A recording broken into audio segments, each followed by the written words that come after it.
एक फैमिली का आधा हिस्सा पुलिस स्टेशन के अंदर फंस गया है और बाकी लोग दूर एक घर में छिपे हुए हैं। इनके बीच में हजारों ज़ॉम्बीज़ घूम रहे हैं। अब सवाल ये है कि क्या ये फैमिली दोबारा मिल पाएगी या नहीं, और ये ज़ॉम्बी वायरस शुरू कैसे हुआ था। ये जानने के लिए आपको इस शानदार मूवी को आखिर तक देखना होगा। मूवी की शुरुआत में एक लड़की दिखाई देती है। एक शादी का फंक्शन चल रहा होता है जो गाँव में हो रहा है। वो लड़की भी शादी के घर में छोटे मोटे काम कर रही होती है, लेकिन अचानक उसे गुस्सा आ जाता है। वजह ये है कि जिस लड़के ली को वो पसंद करती है वो भी वहाँ आया होता है। दरअसल दोनों की शादी तय हुई थी, लेकिन ली की जिम्मेदारियों की वजह से वो बार बार शादी की डेट आगे बढ़ाता रहता है। इस बात से लड़की नाराज हो जाती है तो ली उसे समझाता है कि इस बार तय तारीख पर ही शादी करेंगे। ये सुनकर वो लड़की भी आखिरकार शांत हो जाती है। फिर वो ली को सही समझकर उसे काम पर भेज देती है, लेकिन जैसे ही वो रास्ते में निकलता है अचानक एक कार आकर उससे एक्सीडेंट कर देती है। शादी में आए सारे लोग ड्राइवर को देखने के लिए कार का डोर खोलते हैं और अंदर से एक ज़ॉम्बी निकलता है। वो सब पर हमला करने लगता है और सब लोग डर के मारे भाग जाते हैं। इसके बाद सीन 5 घंटे पीछे चला जाता है, जहां एक मेडिसिन कंपनी द एलिक्सर नाम की नई मेडिसिन बनाती है और उसे डिलीवरी के लिए भेजती है। उसी वक्त अब हमें एक और लड़की दिखाई देती है जिसका पति शॉन है। शॉन थोड़ा उम्रदराज है। पहले दिखाई गई एलिक्सर मेडिसिन अब इन्हीं के घर पर डिलीवर होती है। दूसरी तरफ हमें जेमी नाम का एक लड़का दिखता है जो अपनी माँ रेचल और उसके पति मैथ्यू के साथ रेचल के पिता के घर जा रहा होता है किसी जरूरी बात पर चर्चा करने के लिए। लेकिन असल में रेचल और मैथ्यू के बीच रिश्ता बिल्कुल ठीक नहीं है। दोनों अक्सर झगड़ते रहते हैं। इसके बाद सीन धीरे धीरे इन्हीं दोनों की तरफ शिफ्ट हो जाता है। तभी शॉन वो एलिक्सर मेडिसिन पी लेता है। जब एमिलियन उससे पूछती है कि वो क्या था तो शॉन हंसकर कहता है कि बस एक मेडिसिन है और चुप हो जाता है। इसी वक्त हमें पता चलता है कि शॉन ने अपनी ही बेटी की उम्र की लड़की से शादी की है। दूसरी ओर मैथ्यू, रेचल और जेमी उसी घर में पहुंचते हैं जहां एमिलियन और शॉन रहते हैं, लेकिन रेचल को एमिलियन से बात करने में कोई दिलचस्पी नहीं होती। उसी घर में हमें एक लड़का डैनी दिखाई देता है जो वीडियो गेम खेल रहा होता है। थोड़ी देर बाद जेमी उसके साथ खेलने लगता है। तभी पता चलता है कि डैनी कोई और नहीं बल्कि रेचल का छोटा भाई है। धीरे धीरे सच सामने आता है। रेचल के पिता कोई और नहीं बल्कि वही शॉन है जिन्हें हमने शुरुआत से देखा था। स्नान करके बाहर आने के बाद शॉन जब खुद को आईने में देखता है तो वो हैरान रह जाता है, क्योंकि अभी कुछ देर पहले तक वो एक बूढ़ा आदमी था, लेकिन अब वो जवान दिखने लगा है। उसे समझ में आता है कि ये सब एलिक्सर मेडिसिन पीने के बाद ही हुआ है। दूसरी ओर मैथ्यू और रेचल आपस में बात कर रहे होते हैं और उनकी बातचीत से पता चलता है कि वो यहाँ प्रॉपर्टी के बारे में बात करने आए हैं। उसी वक्त मैथ्यू जेमी और डैनी को साथ खेलते हुए देखकर गुस्सा हो जाता है और डैनी को डांट देता है। मैथ्यू गुस्से में डैनी से कहता है, तू हमेशा बस गेम्स ही खेलता रहता है, कभी कुछ काम भी करता है क्या? लेकिन डैनी उसकी बात को बिल्कुल नजरअंदाज कर देता है। उधर एमिलियन जब शॉन को देखती है तो हैरान रह जाती है। उसे यकीन नहीं होता कि वो इतनी जल्दी इतना यंग कैसे दिखने लगा। शॉन बताता है कि उसने एलिक्सर मेडिसिन पी थी और उसी की वजह से ये बदलाव आया है। ये सुनकर एमिलियन खुश हो जाती है। थोड़ी देर बाद शॉन बाहर आता है और उसे देखकर रेचल और मैथ्यू दोनों भी शॉक हो जाते हैं। शॉन उन्हें सब कुछ बताता है और एक जरूरी बात कहता है, मैं कंपनी से रिटायर नहीं हो रहा, मैं अपना काम कंटिन्यू करूंगा। शॉन खुशी से कहता है, मैंने सोच लिया है ये जो एलिक्सर मेडिसिन है इसी को और ज्यादा बनाकर बेचूंगा। इससे ज्यादा अमीर इस दुनिया में कोई नहीं होगा। लेकिन ये सुनकर रेचल और मैथ्यू दोनों बहुत निराश हो जाते हैं, क्योंकि वो यहाँ प्रॉपर्टी के बंटवारे की बात करने आए थे। उन्हें उम्मीद थी कि कंपनी डिवाइड होगी और उसमें उनका भी हिस्सा मिलेगा। उसी वक्त हमें एक और बात पता चलती है। दरअसल एमिलियन और रेचल स्कूल के जमाने से बहुत करीबी दोस्त थीं, लेकिन बाद में एमिलियन ने कुछ ऐसा किया था जिससे दोनों के बीच दूरियां बढ़ गईं। असल वजह ये थी कि एमिलियन ने रेचल के पिता शॉन से शादी की थी, वो भी प्यार से नहीं बल्कि उसकी प्रॉपर्टी के लिए। यही कारण था कि रेचल को उससे हमेशा नफरत रही और वो उससे बात तक नहीं करना चाहती थी। धीरे धीरे दोनों के बीच बहस इतनी बढ़ जाती है कि घर में जोर जोर से झगड़ा शुरू हो जाता है। इसी बीच शॉन के शरीर में अजीब बदलाव आने लगते हैं। उसकी स्किन नीली पड़ने लगती है, वेन्स उभरने लगती हैं और उसका शरीर कांपने लगता है। कुछ ही देर में शॉन खुद को संभाल नहीं पाता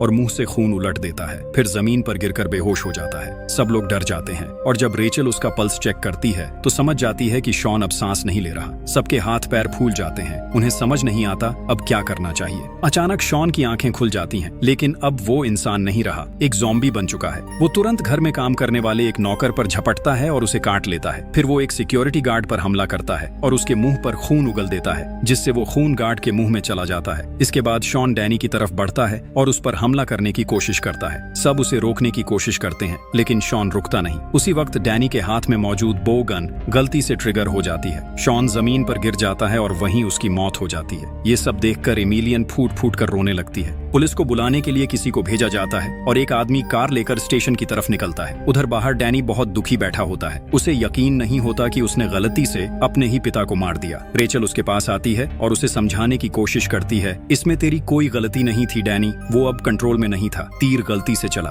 भूल जा। लेकिन डैनी कितना भी सुन ले, उसका दिल अपराध बोध से भरा रहता है। इस बीच घर के अंदर हालात और भी बिगड़ने लगते हैं। शॉन ने जिस नौकर को काटा था वो अब पूरी तरह ज़ॉम्बी बन चुका है और सब पर हमला करने लगता है। एक एक करके वो घर में मौजूद लोगों को निशाना बनाने लगता है। बाहर खड़ी रेचल और डैनी ये सब खिड़की से देख लेते हैं। घर के सारे वर्कर्स अब ज़ॉम्बीज बन चुके होते हैं, ठीक शॉन की तरह। तभी एक ज़ॉम्बी रेचल पर झपटता है, लेकिन डैनी जल्दी से कार स्टार्ट करता है और उस ज़ॉम्बी को कुचल देता है। इसी बीच एमिलियन, मैथ्यू, जेमी और एक बचा हुआ वर्कर किसी तरह घर से भाग निकलते हैं। कुछ देर बाद रेचल और डैनी भी घर के अंदर जाते हैं, लेकिन उन्हें वहाँ कोई नहीं मिलता, सब गायब हो चुके होते हैं। दोनों घबराकर घर के अंदर लोगों को ढूंढते हैं। तभी अचानक एक और ज़ॉम्बी उनके सामने आता है और उन पर हमला करने के लिए दौड़ पड़ता है। रेचल और डैनी किसी तरह उस घर से भाग निकलते हैं। जैसे ही वो कार के पास पहुंचते हैं, वही ज़ॉम्बी जिसे उन्होंने पहले कुचला था फिर से उनकी तरफ बढ़ता है, लेकिन दोनों हिम्मत दिखाकर उससे बच निकलते हैं और कार लेकर वहां से निकल जाते हैं। उधर जो सिक्योरिटी गार्ड पुलिस को बुलाने गया था, उसके मुंह में शॉन का खून चला गया था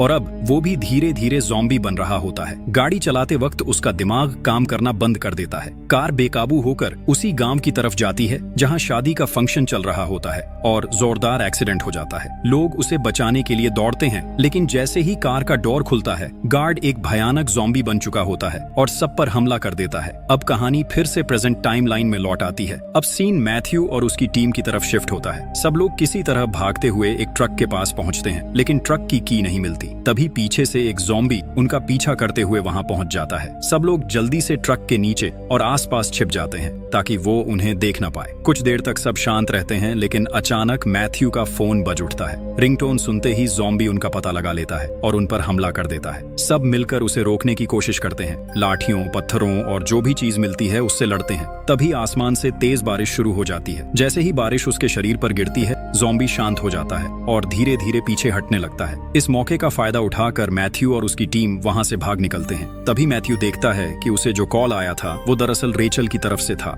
रेचल को जब पता चलता है कि मैथ्यू और उसकी टीम घर से सुरक्षित बाहर निकल आई है, तो वो और डैनी फैसला करते हैं कि उन्हें जाकर वापस लाना चाहिए। उधर मैथ्यू की टीम थोड़ी दूर आगे बढ़ती है और उसी जगह पहुंचती है जहां शादी का फंक्शन चल रहा था, लेकिन अब वहां का नजारा डरावना होता है। हर कोई ज़ॉम्बी बन चुका होता है। सब बहुत धीरे धीरे कदम बढ़ाते हुए आगे बढ़ते हैं ताकि किसी को पता न चले। तभी अचानक एक ज़ॉम्बी पीछे से आकर एक फीमेल वर्कर को पकड़ लेता है और उसे खींच ले जाता है। बाकी लोग किसी तरह दौड़कर पास के एक हॉल में घुस जाते हैं और गेट बंद कर देते हैं, जिससे ज़ॉम्बीज उनके पास नहीं आ पाते। इसी बीच डैनी और रेचल भी कार लेकर उसी फंक्शन वाली जगह पहुंचते हैं। रेचल और डैनी जब उस जगह पहुंचते हैं तो वहां का मंजर देखकर डर के मारे सन्न रह जाते हैं। पूरा इलाका ज़ॉम्बीज से भरा होता है। उधर घर के अंदर मैथ्यू, एमिलियन और बाकी दो लोग धीरे धीरे डोर बंद करके थोड़ा पानी पीते हैं और कुछ देर आराम करने की कोशिश करते हैं। तभी रेचल का कॉल आता है। वो कहती है, हम उस जगह पहुंच गए हैं जहां तुमने बताया था, तुम लोग कहां हो? मैथ्यू जवाब देता है, हम घर के अंदर हैं। ये सुनकर रेचल कार का हॉर्न बजाने लगती है ताकि उन्हें सिग्नल मिले, लेकिन उसके हॉर्न की आवाज सुनकर वहां मौजूद सारे ज़ॉम्बीज उसी दिशा में भागने लगते हैं। अब रेचल को एहसास होता है कि उसने बड़ी गलती कर दी है। उनके पास अब बस एक ही रास्ता बचता है, जल्दी से वहां से भाग निकलना। ज़ॉम्बीज अब लगातार उन्हें फॉलो करते रहते हैं। पीछे से उनकी चीखें और कदमों की आवाज सुनाई देती रहती है। उधर मैथ्यू, एमिलियन और जेमी तीनों को लगता है कि बाहर अब ज्यादा ज़ॉम्बीज नहीं बचे हैं, तो वो धीरे धीरे बाहर निकलते हैं ताकि वहां से भाग सकें। जैसे ही वो कार के पास पहुंचते हैं, उन्हें पता चलता है कि कार एक्सीडेंट में पूरी तरह खराब हो चुकी है। इतने में पीछे से कुछ बचे हुए ज़ॉम्बीज उनकी तरफ बढ़ने लगते हैं। तीनों किसी तरह भागते हुए पास के एक घर तक पहुंचते हैं। एमिलियन और जेमी जल्दी से अंदर घुस जाते हैं, लेकिन मैथ्यू पीछे पीछे रह जाता है। वो एक ज़ॉम्बी से लड़ने के लिए रुकता है। जबरदस्त फाइट के बाद मैथ्यू उस ज़ॉम्बी को मार देता है, लेकिन लड़ाई में खुद भी बुरी तरह घायल हो जाता है। मैथ्यू किसी तरह घर के अंदर लौट आता है, लेकिन उधर रेचल और डैनी अपनी कार में आगे बढ़ रहे होते हैं। दोनों के चेहरे पर भारी टेंशन होती है। उन्हें पछतावा होता है कि वो बाकी सबको पीछे छोड़ आए। रेचल मोबाइल देखते हुए रास्ता ट्रैक करने की कोशिश करती है, लेकिन तभी उनकी कार का एक्सीडेंट हो जाता है। गाड़ी जोर से पलट जाती है। उसी वक्त वहां से एक ट्रक ड्राइवर गुजर रहा होता है, जो तुरंत रुककर उनकी मदद के लिए दौड़ता है। लेकिन जैसे ही वो उन्हें बाहर निकालने लगता है, पीछे से वही ज़ॉम्बीज जो डैनी और रेचल की कार को फॉलो कर रहे थे वहां पहुंच जाते हैं। कुछ ही पलों में वे ट्रक पर चढ़ जाते हैं और उसमें बैठे लोगों पर हमला करने लगते हैं, सबको इन्फेक्ट करते हुए। कुछ ही देर में ट्रक के सारे लोग इन्फेक्टेड हो जाते हैं। किसी तरह रेचल और डैनी वहां से भाग निकलते हैं और सड़क के दूसरे छोर की तरफ दौड़ते हैं। उधर घर के अंदर इमिलियन, मैथ्यू और जेमी छिपे बैठे होते हैं। मैथ्यू के शरीर पर बहुत सारा खून लगा होता है, तो इमिलियन एक कपड़ा लेने अंदर जाती है ताकि उसका जख्म साफ कर सके। लेकिन तभी मैथ्यू को सच्चाई समझ में आ जाती है। वो भी अब ज़ॉम्बी बाइट का शिकार हो चुका है। उसकी आंखों में आंसू आ जाते हैं। वो अपने बेटे जेमी का हाथ पकड़कर कहता है, मैं तुम दोनों से बहुत प्यार करता हूँ, अपनी माँ का अब तुम ख्याल रखना। जेमी रोने लगता है, जबकि मैथ्यू अपनी आखिरी सांसों के साथ मैथ्यू धीरे धीरे खुद पर काबू खो देता है और पूरी तरह ज़ॉम्बी बन जाता है। तभी एमिलियन कमरे में वापस आती है। जैसे ही वो मैथ्यू को देखती है, वो डर के मारे पीछे हट जाती है। वो तुरंत जेमी को पकड़कर पास के एक कमरे में दौड़ती है और दरवाजा बंद कर लेती है। लेकिन बाहर ज़ॉम्बी मैथ्यू जोर जोर से दरवाजा पीटने लगता है। उसकी ताकत इतनी बढ़ जाती है कि दरवाजा लगभग टूटने लगता है। तभी अचानक वो जोर से धक्का मारता है और अंदर घुसते हुए गलती से एक मेटल रॉड में खुद ही चुभ जाता है। इमिलियन और जेमी ये देखकर सन्न रह जाते हैं। वो जल्दी से कमरे से बाहर निकलते हैं और दरवाजा बंद करके मैथ्यू को वहीं छोड़ देते हैं। उधर पुलिस स्टेशन में एक छोटी सी सेलिब्रेशन की तैयारी चल रही होती है। पटाखे और सजावट का सामान रखा होता है। वहीं मौजूद होता है वो पुलिस ऑफिसर जिसे हमने पहले देखा था। उसी वक्त रेचल और डैनी किसी तरह भागकर पुलिस स्टेशन पहुंच जाते हैं। वो हांफते हुए अंदर आते हैं और चिल्लाकर कहते हैं, लोग मॉन्स्टर्स बन रहे हैं, सब एक दूसरे को काट रहे हैं। लेकिन वहां मौजूद ली और बाकी पुलिस वालों को उनकी बात पर यकीन नहीं होता। सबको लगता है कि वो बस डर की वजह से उल्टा सुल्टा बोल रहे हैं। तभी बाहर से एक ऑफिसर दौड़ता हुआ अंदर आता है और कहता है, ये इमरजेंसी सिचुएशन है, सब फोर्स मेरे साथ चलो। और वो सारे पुलिस वालों को लेकर स्टेशन से निकल जाता है। अब वहां सिर्फ ली, रेचल और डैनी ही रह जाते हैं। उधर दूसरी तरफ इमिलियन और जेमी जिस घर में छिपे हुए होते हैं, वहीं अचानक मेरी किसी तरह भागकर पहुंच जाती है। दरअसल ये वही घर होता है जो मेरी का खुद का घर था। वो जिंदगी बचाते हुए ज़ॉम्बीज से भागती भागती यहाँ तक पहुंची होती है। मेरी किसी तरह घर के अंदर छिपी रहती है, जबकि बाहर भेजी गई पुलिस टीम हालात चेक करने निकलती है। लेकिन जैसे ही वो बाहर पहुंचते हैं, वहां का नजारा देखकर सब डर जाते हैं। लोग एक दूसरे को खा रहे होते हैं, सड़कों पर खून और चीखें गूंज रही होती हैं। पुलिस वाले भी भीड़ को कंट्रोल करने की कोशिश करते हैं, लेकिन अचानक ही भीड़ उन्हीं पर हमला कर देती है। कुछ ही सेकंड में सारे पुलिस वाले या तो मर जाते हैं या इन्फेक्टेड हो जाते हैं। उधर मेरी फोन उठाकर ली को कॉल करती है और कांपती हुई आवाज में कहती है, सब मर गए, मैं अकेली बची हूँ। उसी वक्त बाहर भेजे गए पुलिस वालों में से एक किसी तरह बचकर स्टेशन लौट आता है। ली और रेचल उसे अंदर लाते हैं, लेकिन जल्द ही उन्हें शक होता है। उसके चेहरे पर घाव और आंखों में अजीब लाली होती है। तभी वो ऑफिसर कांपने लगता है और उस पर इन्फेक्शन का असर दिखने लगता है। डैनी ये सब देखकर डर जाता है, लेकिन तुरंत ली के पास रखा गन उठाता है और उस ऑफिसर को शूट कर देता है। ली बहुत गुस्से में डैनी से पूछता रहता है, तूने गोली क्यों मारी? लेकिन तभी वो मरा हुआ ऑफिसर अचानक हिलने लगता है और कुछ ही पलों में फिर से जिंदा होकर एक भयानक ज़ॉम्बी बन जाता है। वो तुरंत ली, रेचल और डैनी पर झपट पड़ता है। सब लोग डर जाते हैं, लेकिन हिम्मत दिखाते हुए मिलकर उससे लड़ते हैं। लंबी जद्दोजहद के बाद वो किसी तरह उसे पकड़कर एक सेल के अंदर बंद करने में कामयाब हो जाते हैं। अब ली को धीरे धीरे समझ आने लगता है कि ये कोई सामान्य मामला नहीं है। वो परेशान होकर कहता है, आखिर ये सब हो क्या रहा है? डैनी उसे समझाता है, आपको तुरंत बाकी पुलिस वालों को बुलाना चाहिए, वरना कोई नहीं बचेगा। ली सिर हिलाकर मान जाता है और वायरलेस पर कॉल करने लगता है। इसी वक्त रेचल अपने फोन से मैथ्यू को कॉल करने की कोशिश करती है, लेकिन कॉल लगातार फेल्ड हो जाती है। वो घबरा जाती है और उसकी आंखों में डर साफ झलकने लगता है। ज़ॉम्बीज अब पूरी तरह पुलिस स्टेशन की तरफ बढ़ चुके होते हैं। उनकी गुर्राने की आवाजें और कदमों की गूंज चारों ओर फैल जाती है। कुछ ही मिनटों में पूरा इलाका घिर जाता है। सैकड़ों ज़ॉम्बीज स्टेशन के गेट तक पहुंच जाते हैं। इसी बीच ली अपने माइक पर मदद के लिए बाकी पुलिस टीम को बुलाता है, लेकिन जब उसे जवाब मिलता है तो उसकी आवाज कांपने छिपने लगती है। उसे पता चलता है कि जो पुलिस टीम उनकी मदद के लिए आ रही थी वो रास्ते में ही ज़ॉम्बीज के हमले का शिकार हो चुकी है। बाहर का सीन दिखाया जाता है, सड़क पर पलटी हुई गाड़ियां, टूटी हुई बंदूकें और खून में लथपथ पुलिस वाले, जिन पर अब वही ज़ॉम्बीज हमला कर रहे होते हैं। ये सब देखकर रेचल की आंखों में आंसू भर आते हैं। वो तुरंत एमिलियन को कॉल करती है ताकि उसे हिम्मत दे सके। इतनी तबाही के बीच भी रेचल एमिलियन को दिलासा देने की कोशिश करती है, क्योंकि उसे अब भी भरोसा है कि शायद कोई रास्ता बचा हो। अब एमिलियन की आवाज थोड़ी भारी हो जाती है। वो फोन पर रेचल से कहती है, रेचल,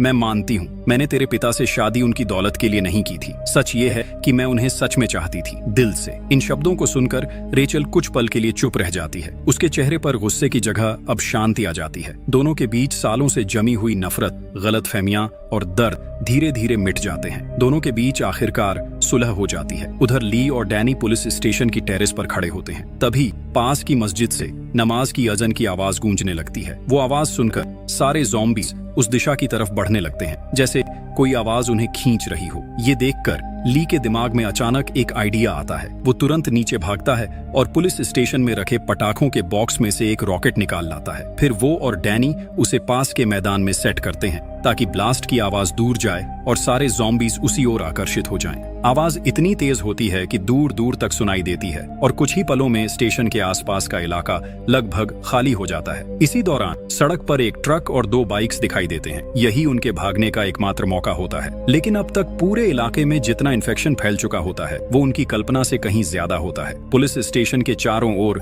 सैकड़ों ज़ॉम्बीज अब भी घूम रहे होते हैं। ली, रेचल और डैनी जल्दी जल्दी अपनी तैयारी करने लगते हैं। उनका पूरा प्लान अब साफ होता है। पहले पटाखों से ज़ॉम्बीज को और दूर ले जाना है, फिर उसी मौके का फायदा उठाकर सड़क पर खड़े ट्रक और बाइक्स को पकड़ना है। इसके बाद सब लोग वहां से निकलकर एमिलियन, जेमी और मैरी तक पहुंचना चाहते हैं ताकि उन्हें साथ लेकर इस शहर से हमेशा के लिए भाग सकें। ली थोड़ी देर रुकता है, फिर मैरी को रेडियो पर कॉल लगाता है और कहता है, हम निकलने की तैयारी कर रहे हैं, तैयार रहो, हम तुम्हें लेने आ रहे हैं। जैसे ही सिग्नल दूं, बाहर निकलना। फिर वो बाहर झांकता है। चारों तरफ अंधेरा और अनगिनत ज़ॉम्बीज घूम रहे होते हैं। सब धीरे धीरे चलते हुए स्टेशन का दरवाजा थोड़ा खोलते हैं और फिर एक बार फिर रॉकेट लॉन्च करते हैं ताकि ब्लास्ट की आवाज सुनकर सारे ज़ॉम्बीज दूसरी दिशा में चले जाएं। जैसे ही ज्यादातर ज़ॉम्बीज दूर हटते हैं, ली, रेचल और डैनी धीरे धीरे बाहर निकलते हैं और ट्रक की तरफ बढ़ते हैं। लेकिन जैसे ही उन्हें लगता है कि रास्ता साफ है, अचानक सामने से कई ज़ॉम्बीज निकल आते हैं। कुछ ही पलों में दोनों तरफ की सड़कों से सैकड़ों ज़ॉम्बीज दौड़ते हुए उनकी तरफ बढ़ने लगते हैं। माहौल पूरी तरह अराजक हो जाता है। हर तरफ चीखें, दौड़ते कदम और मौत की गंध। लेकिन शुक्र है कि ली और बाकी सब ने पहले से तैयारी कर रखी थी। उनके पास सेफ्टी शील्ड्स और प्रोटेक्टिव सूट्स होते हैं। ज़ॉम्बीज हर तरफ से हमला कर रहे थे, लेकिन उन पर कोई असर नहीं हो रहा था। कुछ ही देर में सैकड़ों ज़ॉम्बीज उन्हें चारों ओर से घेर लेते हैं। इधर मैरी के घर के पास भी ज़ॉम्बीज की संख्या बढ़ जाती है। किसी को समझ नहीं आता कि अब क्या किया जाए। तभी बारिश शुरू हो जाती है और बारिश के कारण सारे ज़ॉम्बीज धीरे धीरे शांत होकर चले जाते हैं। इसका फायदा उठाकर ली, डैनी और रेचल वहां से भाग निकलते हैं। इधर मैरी, एमिली और जेम्स भी ये सब देखकर समझ जाते हैं कि यही सही समय है। मैरी अपनी बाइक निकालती है और सब मिलकर घर से बाहर निकल जाते हैं। लेकिन थोड़ी देर बाद जैसे ही बारिश रुकती है, ज़ॉम्बीज फिर से हमला करने लगते हैं। इससे ली और डैनी उनके बीच फंस जाते हैं, जबकि रेचल थोड़ी सुरक्षित जगह पर होती है। कुछ देर बाद ली और डैनी किसी तरह उन ज़ॉम्बीज से बचकर फिर से पुलिस स्टेशन के अंदर भाग जाते हैं। उधर रेचल एक ट्रक के अंदर जाकर छुप जाती है, लेकिन उसे समझ नहीं आता कि इसे कैसे स्टार्ट किया जाए। डर और बेबसी में वो रोने लगती है, क्योंकि अब उसे लगता है कि वो यहीं फंस गई है। ठीक उसी समय मैरी और उसकी टीम के लोग उसी रोड पर पहुंच रहे होते हैं। थोड़ी देर बाद मैरी और उसकी टीम वहां पहुंचती है, लेकिन ट्रक के पास ज़ॉम्बीज को देखकर वो रुक जाते हैं। रेचल जब उन्हें देखती है तो समझ जाती है कि वो और कोई नहीं, एमिली और जेमी हैं। तभी ज़ॉम्बीज मैरी की टीम को देखकर उनकी तरफ बढ़ने लगते हैं। ये देखकर रेचल एक रॉकेट दूसरी दिशा में ब्लास्ट कर देती है, जिससे सारे ज़ॉम्बीज उस ओर भाग जाते हैं। इसके बाद वो अपने बेटे जेमी और एमिली से मिलती है और बहुत खुश हो जाती है। लेकिन तभी एक ज़ॉम्बी अचानक उनके पास पहुंच जाता है। बड़ी मुश्किल से वो उसे मार गिराते हैं और सब ट्रक के अंदर आ जाते हैं। फिर मैरी ली को कॉल करके बताती है कि वो सब अब सेफ हैं। फिर एमिली ट्रक स्टार्ट करती है और सामने आ रहे सारे ज़ॉम्बीज को कुचलते हुए पुलिस स्टेशन की तरफ बढ़ती है। लेकिन थोड़ी ही देर में ब्रेक फेल हो जाता है। ट्रक का कंट्रोल उसके हाथ से निकल जाता है और वो सीधा जाकर पुलिस स्टेशन की दीवार से टकरा जाती है। हादसे के बाद सब बाहर निकलकर देखते हैं तो पता चलता है कि टकराने की वजह से डैनी का पैर एक लोहे के बॉक्स के नीचे फंस गया है। सब लोग मिलकर उसे निकालने की कोशिश करते हैं, लेकिन चाहे जितनी कोशिश करें उसका पैर बाहर नहीं निकल पाता। तभी टूटी हुई दीवार की दरार से ज़ॉम्बीज़ भी अंदर घुसने लगते हैं। तभी एक ज़ॉम्बी अंदर आकर उन सब पर हमला कर देता है। सब मिलकर उससे लड़ते हैं और बड़ी मुश्किल से उसे शूट करके मार गिराते हैं, लेकिन डैनी का पैर अभी भी फंसा रहता है। हालात देखकर डैनी कहता है, तुम लोग निकल जाओ। उधर ली और मेरी पर भी सारे ज़ॉम्बीज़ हमला कर देते हैं। फिर भी ली हार नहीं मानता है। ली अपने पास रखा हुआ अंगूठी मेरी को देता है और वो उसे पहन लेती है। दोनों जानते हैं कि अब उनका अंत करीब है। आखिरी सांसों में ही दोनों एक दूसरे से शादी कर लेते हैं और साथ ही मर जाते हैं। उधर डैनी का पैर अब भी फंसा होता है और चारों तरफ ज़ॉम्बीज़ बढ़ते जा रहे होते हैं। हालात देखकर डैनी कहता है, तुम लोग यहाँ से निकल जाओ। सबको ये बात पसंद नहीं आती, लेकिन उनके पास कोई और रास्ता नहीं होता, इसलिए वो मजबूरी में वहाँ से चले जाते हैं। जैसे ही सारे ज़ॉम्बीज़ डैनी के पास पहुँचते हैं, वो पास में रखे पटाखों के ट्रक का पेट्रोल टैंक खोल देता है, जिससे एक बड़ा धमाका होता है। धमाके में सारे ज़ॉम्बीज़ मर जाते हैं। इसी बीच बाकी तीनों किसी तरह बाहर निकल जाते हैं। बाहर निकल आने के बाद सब बहुत दुखी होते हैं, क्योंकि डैनी ने उन्हें बचाने के लिए अपनी जान कुर्बान कर दी थी। उसी गम में सब एक दूसरे को संभालते हुए रोड के पास पहुंचते हैं और वहां खड़ी बाइक्स को चेक करने लगते हैं। तभी रेचल को एहसास होता है कि उसे भी एक ज़ॉम्बी ने काट लिया है। वो अपने बेटे के पास जाकर कहती है, मैं अब तुम्हारे साथ नहीं जा पाऊंगी। तुम हिम्मत से एमिली आंटी के साथ चले जाना। मैं तुम्हें बहुत प्यार करती हूँ, कभी डरना मत, हमेशा सुरक्षित रहना। ये सुनकर उसका बेटा जोर जोर से रोने लगता है और एमिली की आंखों में भी गहरा दुख भर जाता है। ये सब इसलिए हो रहा होता है क्योंकि कभी वो दोनों बहुत क्लोज फ्रेंड्स थे। अब वो लड़की कहती है कि तुम दोनों यहाँ से भाग जाओ, लेकिन अभी भी जिंदा जैसे दिखने वाले ज़ॉम्बीज़ उनकी तरफ बढ़ते जा रहे होते हैं। कोई और रास्ता न देखकर एमिली जेमी को लेकर बाइक से निकल जाती है। रेचल चाहती है कि वो ज़ॉम्बीज़ उनके पीछे न जाए, इसलिए वो अपने पास पटाखों का धमाका करती है ताकि सारे ज़ॉम्बीज़ उसी की तरफ आ जाएं। और ज़ॉम्बी बनने से पहले ही रेचल खुद को शूट करके जान दे देती है। इसके बाद हमें दिखाया जाता है कि एमिली और जेमी बाइक से तेजी से वहां से निकल जाते हैं। दोनों पीछे मुड़कर देखते हैं तो पूरा इलाका आग और धुएं से भर चुका होता है। रेचल की कुर्बानी की वजह से वो दोनों बच जाते हैं, लेकिन रास्ते में हर तरफ फैले ज़ॉम्बीज़ देखकर उन्हें समझ आता है कि अब ये खतरा खत्म नहीं हुआ है, बल्कि अब तो ये पूरी दुनिया में फैलने वाला है। बाइक से बहुत मुश्किल से वो लोग गांव से बाहर निकल जाते हैं। इसके बाद सीधा सुरक्षित रास्ते से सिटी की तरफ बढ़ते हैं, लेकिन तभी दिखता है कि एक ज़ॉम्बी उनका पीछा करते हुए सिटी की ओर जा रहा होता है। इससे पता चलता है कि अब ये ज़ॉम्बीज़ पूरे दुनिया में फैलने वाले हैं। इसके बाद सीन बदलता है और सिटी में एक बुजुर्ग कपल को दिखाया जाता है। उनकी ख्वाहिश होती है कि वो फिर से यंग दिखें। तभी उनके कमरे में खाली पड़ी एलिक्सर मेडिसिन की बोतल नजर आती है। यहीं पर ये मूवी खत्म हो जाती है।